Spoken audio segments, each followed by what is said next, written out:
వాగర్థావివ సంపృక్తౌ వాగర్థ ప్రతిపత్తయే జగతః పితరౌ వందే పార్వతీ పరమేశ్వరౌ. ఆదిత్యాయ చ సోమాయ మంగళాయ బుధాయ చ గురుశుక్ర శనిభ్యశ్చ రాహవే కేతవే నమః. శృంగేరి జగద్గురు పీఠాధిపతులకి కంచి పీఠాధిపతులకి నమస్కారములు తెలియజేసుకుంటూ కార్యక్రమాన్ని ప్రారంభిద్దాం. ద్వాదశ రాశులకు సంబంధించి 1 జూలై నుంచి 15 జూలై వరకు వివిధ రాశుల్లో జన్మించినటువంటి వారికి ఏ విధంగా ఉండబోతుందో తెలుసుకునే ముందు గ్రహ సంచారం గురించి తెలుసుకుందాం.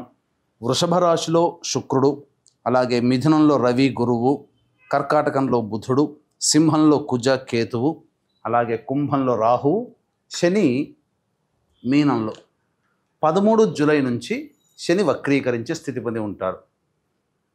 అయితే ప్రధానంగా గమనించుకున్నట్లయితే చాలామంది ప్రేక్షకుల్లో ఉన్నటువంటి చాలా సందేహాలు, కొన్ని చెప్పినటువంటి విషయాల్లో కొన్ని మాకు ఫలితాలు సరిపోవట్లేవు అని అంటున్నారు. అంటే దీని అర్థము చాలామంది చూసుకునేటువంటిది సన్ జొడాయిక్ సైన్ ద్వారా చూసుకుంటున్నారు.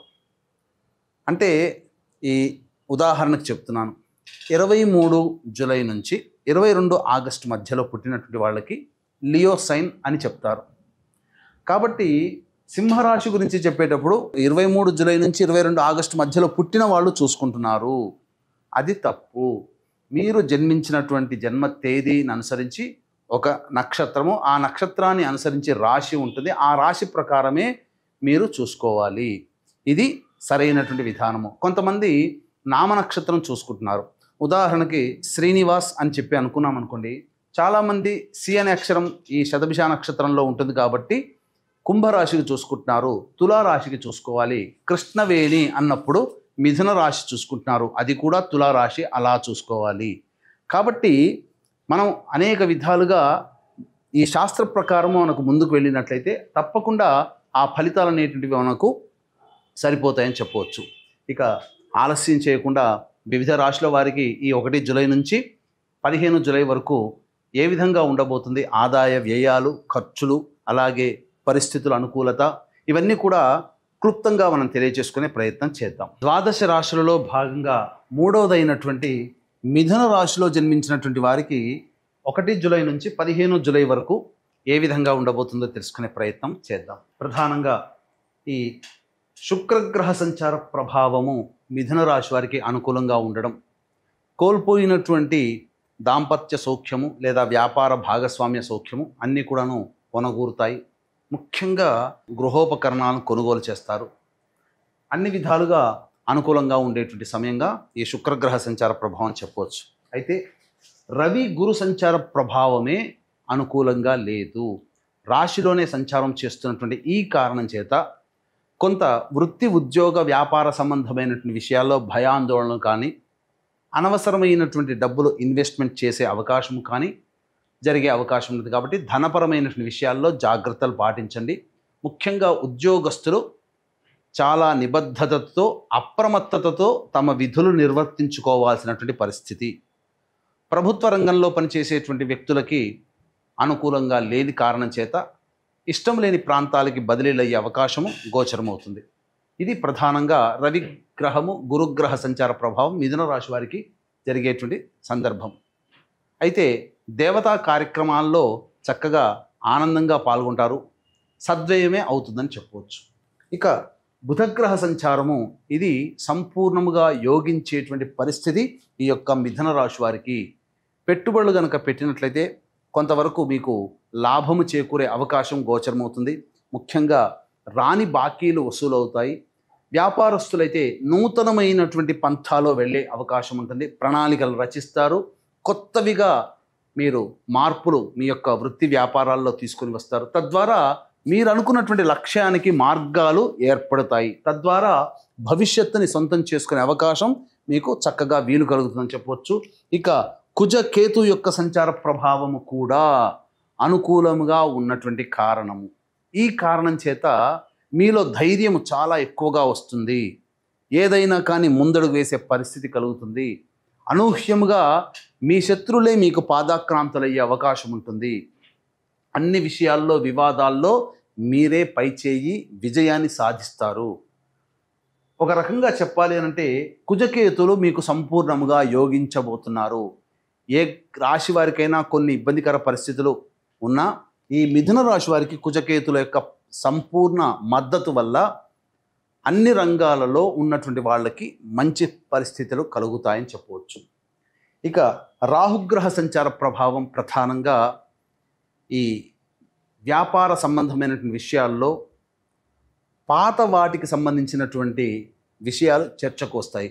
అంటే పాతకి సంబంధించినగా ఇంతకుముందు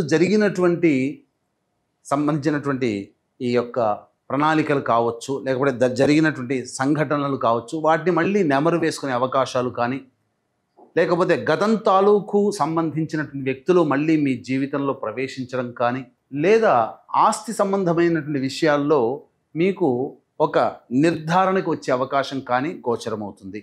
ఇది చెప్పవచ్చు. తండ్రి గారి ఆరోగ్యం పట్ల శ్రద్ధ వహించాల్సినటువంటి పరిస్థితి. ఇక చూసుకున్నట్లయితే దశమశని ప్రభావం అనేటువంటిది మిథున రాశి వారికి కొంత కాలముగా అనుకూలంగా లేదు. చేస్తున్నటువంటి వృత్తి సంబంధించినటువంటి వ్యవహారాల్లో మీకు అనుకూలంగా లేదు. కానీ 9వ తారీఖు నుంచి శని వక్రీకరించినటువంటి కారణం చేత కొంత వెసులుబాటు, మీరు చేసేటువంటి పనులలో మీకు ఆధిక్యత, ఇతరుల సహాయ సహకారాలు, ముఖ్యంగా కింది స్థాయిలో పనిచేసేటువంటి వ్యక్తుల సహాయ సహకారాలు మీకు సంపూర్ణంగా లభించడం చాలా అదృష్టమని చెప్పవచ్చు. తర్వాత చెప్పొచ్చేది ఏమిటంటే ఒక రవి గురువు యొక్క సంచార ప్రభావము అనుకూలంగా లేదు. మిగతా అన్ని గ్రహాలు కూడా మీకు సంపూర్ణముగా మద్దతు తెలుపుతున్నాయి. మీరు చేసే పనులకి అనుకూలతను కలిగిస్తాయి, అనగా ఆమోదాన్ని మిగతా గ్రహాలన్నీ తెలియచేస్తున్నాయి, రవి గురులు తప్ప. కాబట్టి ధైర్యంగా ముందడుగు వేసే ప్రయత్నం చేయండి.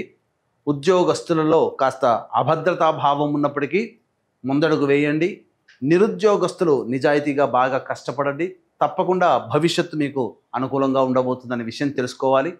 ఇక తర్వాత చూసుకున్నట్లయితే ఈ యొక్క రాశిలో జన్మించినటువంటి వివాహం కాని అబ్బాయిలకి అమ్మాయిలకి వివాహ సంబంధాలు కుదిరే అవకాశము గోచరమవుతుంది.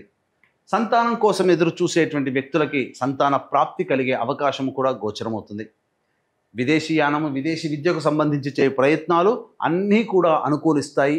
వీసాలు కూడా మీకు వచ్చే అవకాశం ఉంటుంది. అన్ని విధాలుగా ఆనందదాయకంగా మీ యొక్క జీవితాన్ని 1 జూలై నుంచి 15 జూలై వరకు ఈ యొక్క మిథున రాశిలో జన్మించినటువంటి వ్యక్తులు పొందుతారని చెప్పవచ్చు.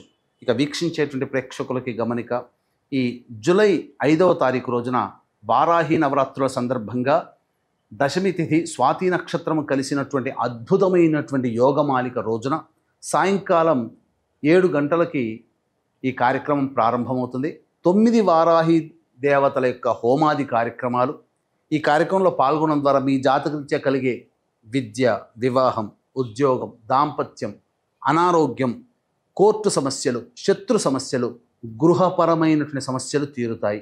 9 వారాహి దేవతల హోమాలతో పాటు మేష, మిథున, కర్కాటక, సింహ, కన్య, వృశ్చిక, ధనుస్సు, కుంభ, మీన రాశుల్లో జన్మించినటువంటి వారికి శనిదోష నివారణ హోమాలు కూడా సశాస్త్రీయంగా జరిపించడం జరుగుతుంది.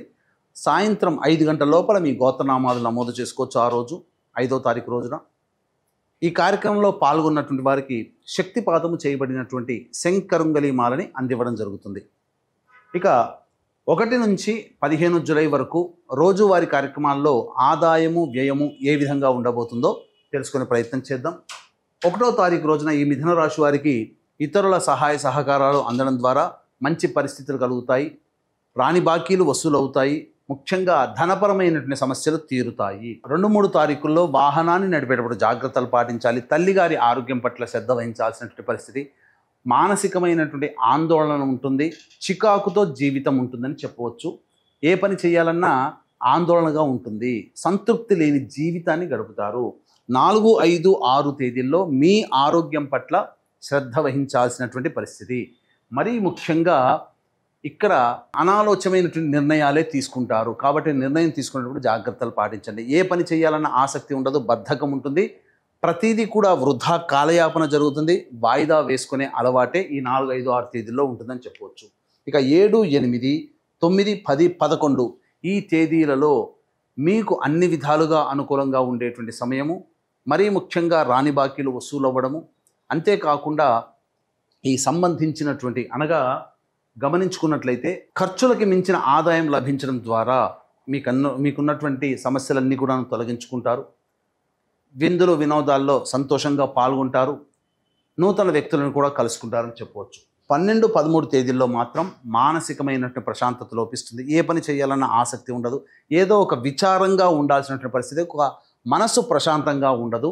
నిర్ణయం తీసుకోలేకపోతారు. 14, 15 తేదీల్లో సంతానం మూలకంగా ఖర్చులు, సమస్యలు, సంతానంతో విభేదాలు పెరిగే అవకాశం గోచరమవుతుంది. కాబట్టి జాగ్రత్తలు పాటించండి. సంతానంతో లౌక్యంగా వ్యవహరించండి. పాత సంబంధించినటువంటి విషయాల్లో మళ్ళీ మీరు చర్చకు వస్తాయి. గతించినటువంటి విషయాల్ని మళ్ళీ ఒకసారి గుర్తు తెచ్చుకొని దానికి సంబంధించినటువంటి ప్రణాళికలు రూపొందించుకుంటారు. లేదా జరిగినటువంటి విషయాలు మళ్ళీ ముందుకు సాగడానికి ప్రణాళికలు రూపొందించుకుంటారు. అలాగే ఆస్తి సంబంధమైనటువంటి విషయాల్లో మీరు ముందడుగు వేస్తారని చెప్పవచ్చు. ఏతావాత చెప్పొచ్చేది ఏమిటంటే, మిశ్రమం కంటే అధికమైనటువంటి శుభ ఫలితాలు ఈ మిథున రాశిలో జన్మించినటువంటి వారికి గోచరమవుతుంది. కాబట్టి ఆనందంగా ఉంటారు. సమస్యలు, సాధారణంగా వచ్చేటువంటి సమస్యలు ఏవైతే ఉంటాయో ప్రతిరోజు కూడాను ప్రదోషకాల సమయంలో వీలు కుదిరినప్పుడల్లా 1 నుంచి 15వ తారీఖు లోపల ఎప్పుడు కుదిరినా శివాలయ సందర్శనం, అర్చన కార్యక్రమం అనేటువంటిది చేసినట్లయితే చాలా సమస్యలు తగ్గుముఖం పడతాయి. ఇప్పుడు చెప్పినటువంటి సమస్యల కంటే ఇంకా ఎక్కువగా మీరు సమస్యలు ఎదుర్కొంటున్నట్లయితే దగ్గరలోని మంచి ఉపాసనా పరులైనటువంటి జ్యోతిష్యులను సంప్రదించి వారి సలహాల సూచనలు కనుక పాటిస్తే మరింత మెరుగైనటువంటి పరిస్థితిలో ఉంటారని తెలియజేస్తూ సర్వం శ్రీ ఉమామహేశ్వర పరబ్రహ్మార్పణమస్తు.